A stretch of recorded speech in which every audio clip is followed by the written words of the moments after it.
नमस्ते, welcome back to my channel. I hope आप अच्छे होंगे, अपना ख्याल अच्छे से रख रहे होंगे। तो आई फील ये जो 3 शब्द है ना, प्यार, अटैचमेंट और एडिक्शन, आई पर्सनली फील कि हम लोग इन वर्ड्स में काफ़ी ज़्यादा कन्फ्यूजन है हमें, और हम इन वर्ड्स को ना इंटरचेंजेबली यूज़ करते हैं। तो कहने का मतलब है कि इनके कॉन्सेप्ट जो है ना वो हमें क्लियर नहीं है। तो आज की इस वीडियो में मैं कोशिश करूँगी कि एग्जैक्टली प्यार क्या होता है उसको ना समझाने की कोशिश कर पाऊँ, और let's see how it goes. तो जब भी हम किसी रिलेशनशिप में होते हैं, जब तक वो चल रहा होता है तब तक तो हम कुछ सोचते ही नहीं है कि ये प्यार है, अटैचमेंट है, एडिक्शन है, क्या है, क्योंकि हम सिर्फ आगे बढ़े जा रहे होते हैं, अच्छा लग रहा होता है, अच्छे अच्छे केमिकल्स रिलीज हो रहे होते हैं ब्रेन में, तो हम सिर्फ आगे चल रहे होते हैं उस रिलेशनशिप में। प्रॉब्लम आती है जब ब्रेकअप हो जाता है। अब ब्रेकअप होने के बाद बहुत सारे कमेंट्स मैंने देखे हैं कि कितने कितने साल हो जाते हैं और लोग ये सोचते हैं कि मैं उस इंसान से ना बहुत ज़्यादा प्यार करता था या करती थी, और बहुत सालों बाद भी वो स्टक रहते हैं वहीं के वहीं, ये सोच के कि वो उस इंसान से प्यार करते थे। अगर हम थोड़ा सा ना क्लियर हो जाएंगे ना इन चीज़ों को लेके, तो शायद हमारे लिए उस ज़ोन में से निकलना भी ना बहुत आसान हो जाएगा। तो मुझे ये देख के ना बहुत ख़राब लगता है जब मैं देखती हूँ कि कितने-कितने साल हो जाते हैं लोगों के ब्रेकअप को, और फिर भी लोग वहीं के वहीं अटके हुए हैं। लोग अपनी पर्सनल ग्रोथ नहीं कर रहे हैं, और वो इंसान जिसके साथ ब्रेकअप हुआ होता है ना, वो तो कहीं का कहीं होगा आज लाइफ़ में, मतलब कहाँ मूव ऑन कर गया होगा, क्या हो रहा होगा उसकी लाइफ़ में। बट आप जो है ना वो आज भी उसी एनर्जी में हो, आप आज भी उसी इंसान का वेट कर रहे हो। तो आज मैं ये कोशिश करने वाली हूँ कि शायद थोड़ी सी आपको क्लैरिटी आए कि क्या जिस चीज़ को आप प्यार समझ रहे हो वो सचमुच में प्यार है भी या नहीं। तो इसको ना आज थोड़ा सा लॉजिकली समझने की कोशिश करते हैं।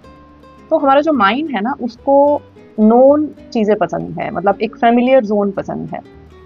लेकिन अगर हम कभी नोन जोन से अननोन जोन में जाने की कोशिश करते हैं ना, तो माइंड को ना प्रॉब्लम होने लग जाती है, डिस्कम्फर्ट क्रिएट होने लग जाता है माइंड के अंदर, और वही बार बार हमें ना रोकता है वापस अननोन जोन में जाने के लिए। अब इसी चीज़ को रिलेशनशिप के पॉइंट ऑफ व्यू से समझने की कोशिश करते हैं। तो जब हमारा किसी के साथ ब्रेकअप हो जाता है, उसके बाद ऐसा क्यों होता है कि हम बार बार वही पुरानी चीज़ों को याद कर रहे हैं, उन्हीं पुरानी मेमोरीज को रिलिव कर रहे हैं, और हमें पता है कि हमें सैड फील हो रहा है, बाकी सारी चीज़ें भी पता है कि क्या क्या उसके नुकसान है, लेकिन फिर भी हम उन चीज़ों से निकल नहीं पा रहे हैं। क्यों? क्योंकि ब्रेन को पता है कि ये नोन चीज़ें हैं, मतलब ये एक फेमिलियर सी चीज़ है। चाहे अब वो चीज़ नहीं है मेरी लाइफ में, लेकिन फिर भी एक फेमिलियरिटी की फीलिंग आती है उनको सोच के, और यही कारण है कि हम बार बार उन्हीं मेमोरीज में वापस जीते रहते हैं। अब अगर हम उन मेमोरीज में से निकलने की कोशिश करते हैं, मतलब कि एक अननोन जोन में जाने की कोशिश करते हैं, तो अब माइंड परेशान होने लग जाता है। तो कहने का मतलब ये है कि जो भी कोई हमारी थॉट प्रोसेस होती है ना, मतलब जो भी कोई हम थॉट सोच रहे होते हैं, उसी थॉट के हिसाब से हमारे माइंड में केमिकल रिलीज होते हैं। अब जो भी वो पुरानी चीज़ें सोच के, मतलब ब्रेकअप के बारे में सोच के, उस इंसान के बारे में सोच के, एक फ़ैमिलियर टाइप के केमिकल रिलीज़ हो रहे होते हैं हमारे माइंड में। तो हमारे माइंड को भी उन केमिकल्स की आदत लग गई होती है, हमारी बॉडी को भी उन केमिकल्स की आदत लग गई होती है। तो वापस जब भी हम वो चीज़ सोच रहे होते हैं, रिलीव कर रहे होते हैं, तो एक कम्फ़र्ट मिलता है हमें उस चीज़ को सोचने में। सैड फ़ील हो रहा है, लेकिन हमारे माइंड को, हमारी बॉडी को एक कम्फ़र्टेबल फ़ीलिंग आ रही है, एक फ़ैमिलियर सी फ़ीलिंग आ रही होती है।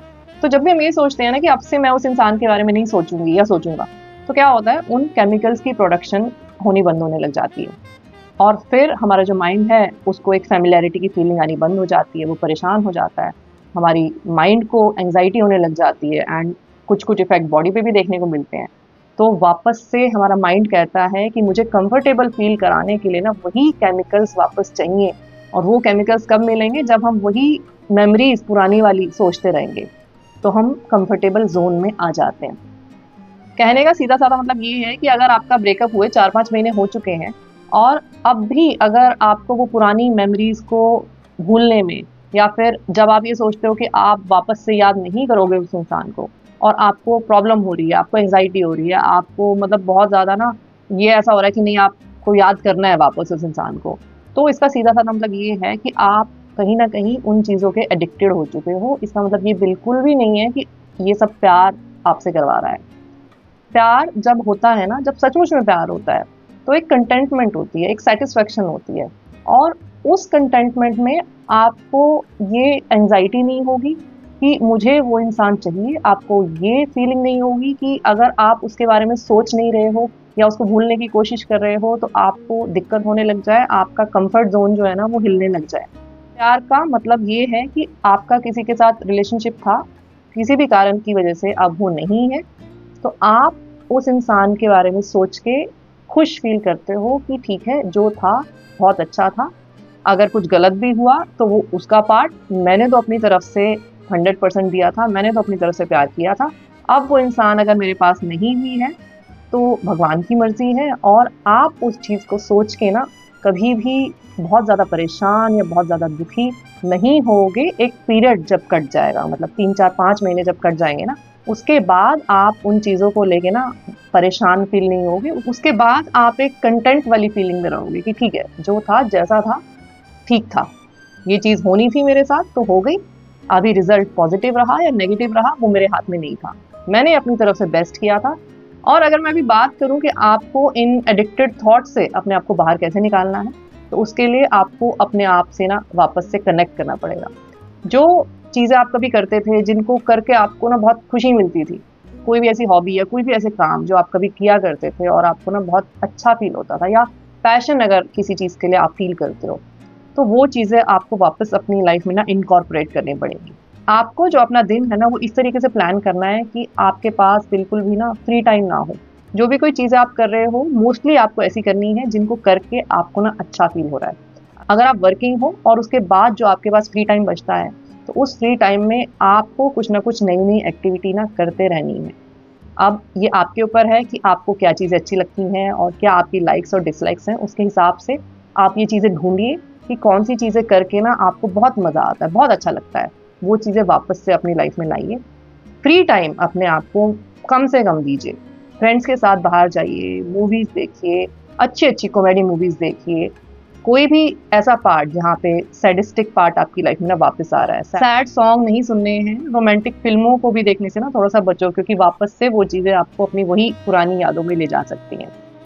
ऐसी चीज़ें करिए जिसको देख के ना आप थोड़ा-सा ना हँस सको, खुश हो सको, आपको थोड़ा-सा ना मज़ा आए, एन्जॉय करो आप अपनी लाइफ। और मैं आपको एक बात बताऊँ, जो हमारा खुद के साथ रिश्ता होता है ना, सबसे ज़्यादा इम्पोर्टेंट वही रिश्ता होता है। क्योंकि अगर हम किसी और इंसान के ऊपर डिपेंडेंट होने लग जाते हैं ना, तो आज वो इंसान है, कल वो नहीं है। तो हम बेसिकली ऐसा करके अपनी लाइफ को और अपने आप को मुश्किलों में डाल रहे होते हैं। कहने का सिंपल मतलब है कि खुद की कंपनी में रह के हमें अच्छा लगना चाहिए और उसके बाद फिर बनाते रहो जिससे भी रिश्ते बनाने हैं, क्योंकि अगर फिर वो चला भी जाएगा ना इंसान, तो आपको बहुत ज़्यादा फ़र्क नहीं पड़ेगा। तो पहला जो फ़ोकस है ना, वो खुद के साथ रिश्ता बनाने पे होना चाहिए। तो आज की वीडियो में बस इतना ही। आई होप आपको वीडियो अच्छा लगा हो। वीडियो अगर अच्छा लगा है ना तो इसको लाइक और शेयर ज़रूर करना। चैनल पे अगर पहली बार आए हो तो सब्सक्राइब करना बिल्कुल मत भूलना। मैं आपसे फिर मिलूँगी एक नई वीडियो के साथ। तब तक lots of love to you. Take care. Bye bye.